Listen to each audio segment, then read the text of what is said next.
रणवीर अलाहाबादियाचा समय कसा बदलला? समय रैना डार्क कॉमेडी होती, मात्र त्याचा नंगानाच कसा सुरू झाला, या सगळ्या गोष्टी आता देशासमोर आहे. आणि कशा प्रकारे एक चूक महागात पडू शकते हे सुद्धा बघायला मिळालेलं आहे. मात्र यामुळे जे वादळ उभं राहिलेलं आहे ते केवळ रणवीर अलाहाबादिया पुरता नाही, समय रैना पुरता नाही, तर भारतातल्या सगळ्या स्टँडअप कॉमेडियन इकोसिस्टीमसाठी, फ्रॅटर्निटीसाठी, त्यांच्या सगळ्या व्यवसायावरती परिणाम करते. गेला आठवडाभर भारतातल्या ज्या घटनेनं देश खळबळ निघाला, जोरदार चर्चा झाली, त्या विषयावरती हा इंडिया नामाचा रिपोर्ट.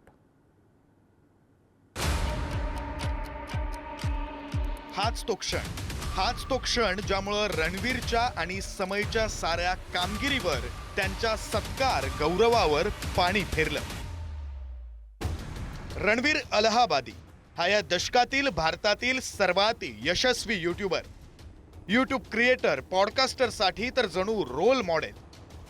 त्याच्या स्वतःच्या नावाच्या आणि बियर बायसेप्स नावाच्या चॅनलवर त्याने घेतलेल्या अनेक मुलाखती गाजल्या. अल्पावधीत लोकप्रिय झालेल्या या पॉडकास्टवर अनेक सेलिब्रिटी, राजकारणी, विविध विषयातील अभ्यासक, साहित्यिक, कलाकार यांची उपस्थिती असायची. त्याच्या या मुलाखतीतून बातम्याही बनायच्या. यूट्यूब पॉडकास्टच्या माध्यमातून कोणताही मीडिया मागे नसताना प्रसिद्धी, पैसा हे यश त्यानं मिळवलं. इतकंच काय, त्यानं पॉडकास्ट कसा करावा याचे क्लासेसही सुरू केले. रणवीर, झिरो ते हिरो. 2 जून 1993चा जन्म, वय 31 वर्ष. धीरूभाई अंबानी स्कूलमधून शालेय शिक्षण, संघवी कॉलेजमधून बीटेक. 22व्या वर्षीत सुरू केलं यूट्यूब चॅनल. सध्या 7 चॅनल, 1 कोटींहून अधिक सबस्क्रायबर्स. महिन्याचं उत्पन्न 35 लाख रुपये. जाहिरात, रॉयल्टी, ब्रँड प्रमोशनद्वारे सुद्धा उत्पन्न. मुंबईत घर, एकूण संपत्ती 60 कोटी.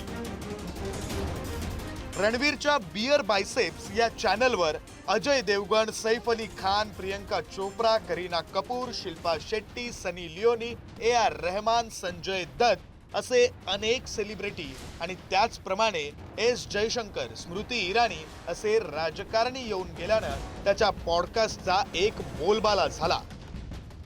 पंतप्रधान मोदींच्या हस्ते जेव्हा भारतातील कंटेंट क्रिएटरचा सन्मान झाला, त्यात रणवीरच्या सन्मानानं तो खरंच भारतीय तरुणाईतील आयकॉन ठरला. मात्र त्याच वेळी रणवीर हा फक्त सादरीकरणात चांगला आहे, त्याची समज, आकलन सखोल नाही, अशीही टीका होत होती. त्याचं मुख्य कारण म्हणजे तो मुलाखत करताना प्रतिप्रश्न, उपप्रश्न विचारणं असं करताना दिसायचा नाही. या गोष्टी हे दर्शवतात की रणवीरला पॉडकास्ट बाहेरच्या जगाचं, भारताचं आणि आपल्या समाजाचं आकलन झालं नव्हतं. आणि यातूनच खाजगीतही जी भाषा, जो कथाकथित जोक कुणी करणार नाही, ते विधान त्यानं समय रैनाच्या इंडियाज गॉट लेटंट या शोवर केलं आणि तिथंच तो फसला. इथं समय रैना आणि त्याच्या इंडियाज गॉट लेटंट बद्दलही जाणून घ्यायला हवं. काश्मीरी पंडित घरातील राज्य सोडून तेलंगणात यावं लागलेला मुलगा, अस्वस्थ बालपण ते ओपन माईकनं दिलेली संधी, असा समयचा सुरुवातीचा प्रवास राहिला. त्यानंतर समयला 2019च्या Amazon प्राईमवरच्या कॉमिकस्तान सीझन 2 मध्ये संधी मिळाली. थोड्या प्रौढ अंगानं जाणाऱ्या डार्क सटायरिकल कॉमेडीला देशात श्रोता मिळू लागला होता. समयचा या काळात शब्दशः समय सुरू झाला. त्याचे देशापरदेशात शो सुरू झाले. 2019 मध्येच त्यानं मैं समय हूं हा शो केला. 2020 मध्ये समयनं वेगळाच प्रयोग केला. कोरोना काळात त्यानं यूट्यूबवर लाईव्ह बुद्धिबळ खेळत विनोद सांगण्याचा शो सुरू केला. हा फॉर्मॅट प्रचंड प्रसिद्ध झाला. पुढे त्याच्या चॅनलवर प्रसिद्ध लोक येऊ लागले. अंटोनियो रेडिक, विदित गुजराती सारखे बुद्धिबळपटू आणि अगदी विश्वनाथन आनंद सारखा ग्रँड मास्टरही त्याच्या लाईव्ह स्ट्रीमचा भाग बनला. बुद्धिबळ खेळण्यासाठी कॉमेडियन ऑन बोर्ड्स असा कार्यक्रम झाला. मात्र यानंतर समयचा समय बदलू लागला. एका कॉलेज कार्यक्रमात आयोजकांनी सांगूनही आईवरून त्यानं शिवी दिली. त्यावरून वाद झाला. मात्र कधी आपल्या आजोबांच्या मृत्यूवर, कधी 2000ची नोट दिलेल्या मुलाच्या अपघातावर त्याचा डार्क ह्युमर गाजला. त्यातूनच त्याची किंग ऑफ डार्क कॉमेडी अशी ओळख बनली. मात्र कुशा कपिला या मॉडेलबाबत त्याच्या रोस्टनं हद्द केली. यानंतर आला इंडियाज गॉट लेटंट, जो एक अमेरिकी शो किल टोनीची नक्कल आहे. पुढे जे घडलं ते समय आणि रणवीर या दोघांना आणि साऱ्यांना हादरवून सोडणारं ठरलं. आज रणवीर आणि समयचे सबस्क्रायबर्स, फॉलोअर्स कमी होत आहेत. ब्रँड्स त्यांच्यापासून दूर होत आहेत. सोशल मीडिया त्यांच्यावर रोज टीका करतोय. अनेक ठिकाणी पोलीस केस झाल्यात. इन्स्टंटच्या काळात प्रसिद्धीही पटकन मिळते. त्यात मसालेदार तडका दिलेले संवाद, जोक्स करणारे रणवीर आणि समयसारखे तरुण म्हणजे डेडली कॉम्बिनेशन. मात्र अशा सादरीकरणाची एक हद्द असते आणि ती ओलांडली की मस्करीची कुस्करी होते.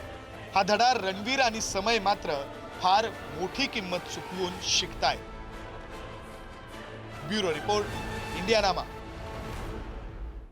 आणि याबद्दल मराठीमध्ये सुद्धा याचे पडसाद उमटायला बघायला मिळाले आपल्याला. जो महाराष्ट्रामधला भाडीपाचा शो आहे निर्लज्ज कांदेपोहे, तो त्यांनी पुढे ढकललेला आहे. जोरदार वातावरण चालू आहे आणि यावरती पहिल्यांदा मराठीमध्ये एक अभिनेता मात्र थेट बोलून उभा राहतोय, म्हणतोय की या असल्या गोष्टी बंद करा, चालणार नाहीत. पुष्कर जोग आपल्यासोबत. पुष्कर जोग आहे. पुष्कर, स्वागत आहे तुमचं पुढारी न्यूजच्या इंडियानामा शो मध्ये. सगळा विषय तुमच्या समोर आहे, पहिली तुमची प्रतिक्रिया.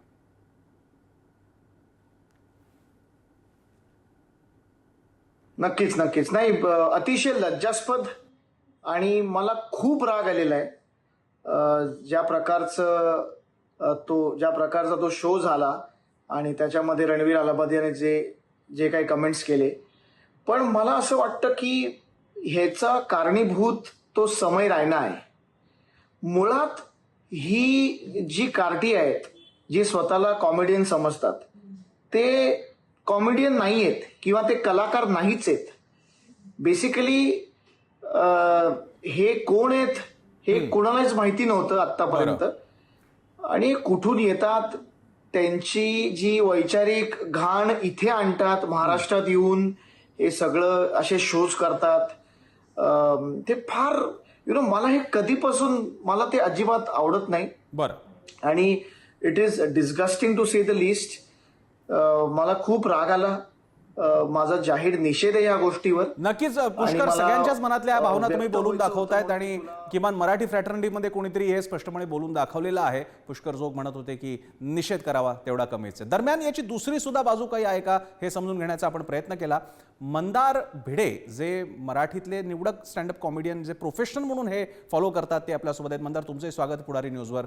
एक टोकाची प्रतिक्रिया आहे की असल्या गोष्टी नकोच आहेत, बंद करा. पुष्कर जोगची प्रतिक्रिया मी पाहिली, तुमचं काय मत आहे? जे झालंय ते खूप दुर्दैवी आहे. बरेचदा असं होतं की समोरचा काय बोलेल ह्याच्यावरती आपला कंट्रोल नसतो. लोक कुठेतरी काहीतरी बोलतात आणि मग त्याचा परिणाम सगळ्यांवरती होतो. पण लोकांनी फक्त एवढीच काळजी घेतली पाहिजे की ही जे वेव जी सुरू झाली आहे ना, एक विछंड सुरू झाली आहे, ह्याच्यात तुम्ही काहीतरी एक थ्रेशोल्ड ठेवावा की ज्याच्या एका बाजू पलीकडचं अनएक्सेप्टेबल आणि एका बाजूचं ऍक्सेप्टेबल आहे. तुम्ही अगदीच सगळ्यांच्याच मागे लागलात तर ते थोडंसं अवघड होऊन जाईल. कारण बरेचदा लोक हे फक्त द्वेषातनं नाही तर बरेचदा जेलसी मधून पण लोक असं वागतात. कधी तुम्ही कोणत्यातरी सेलिब्रिटीला मेसेज केला असेल, त्याचा रिप्लाय नसेल आला, त्याचा राग असेल किंवा कोणता असेल राग माहिती नाही, पण बरीचशी लोक फक्त हे राग काढण्यासाठी करतात आणि हे खूप अत्यंत दुर्दैवी आहे. सगळे ऑपॉर्च्युनिस्टिक बनतायत सध्या. म्हणजे काही पॉलिटिकल पार्टीज आता यात इन्व्हॉल्ड आहेत, म्हणजे ज्यांना तुम्ही अवॉर्ड दिलं 4-5 महिन्यापूर्वी, ज्यांच्याकडून तुम्ही कॅम्पेनिंग करून घेतलं काही महिन्यांपूर्वी निवडणुकांच्या आधी, आता तुमचेच कार्यकर्ते त्यांचे कार्यक्रम बंद पाडायच्या धमक्या देत आहेत. या सगळ्या गोष्टी मला वाटत नाही. अगदीच योग्य मुद्दा आहे मंदारने. ही हिपोक्रसी पण योग्य नाहीये. म्हणजे तुम्ही म्हणजे कुठली तरी एखादी व्यक्ती, तुम्ही व्यक्तिगत आयुष्यात लुजर्स आहात म्हणून चला सापडलेला आहे तर आता त्याला खणूनच काढूया, ज्याला म्हणतात ना मराठीमध्ये मऊ लागते म्हणून कोपऱ्याने खणलं जात आहे का, तर असं चाललंय का? मंदारने त्याही प्रवृत्तीवर बोट ठेवलेलं आहे की ठीक आहे, चूक झाली आहे, त्याला न्यायालय शिक्षा देणारे त्याचे कार्यक्रम बघितले जाणार आहेत. पण हे झाल्यानंतर सगळ्या फ्रॅटर्निटीला, सगळ्या कॉमेडियन्सना झोडपून काढू नका, त्याची दहशत बनवू नका आणि केवळ आता चान्स पे डान्स असला प्रकार करू नका. मंदारची सुद्धा कमेंट अतिशय महत्वाची.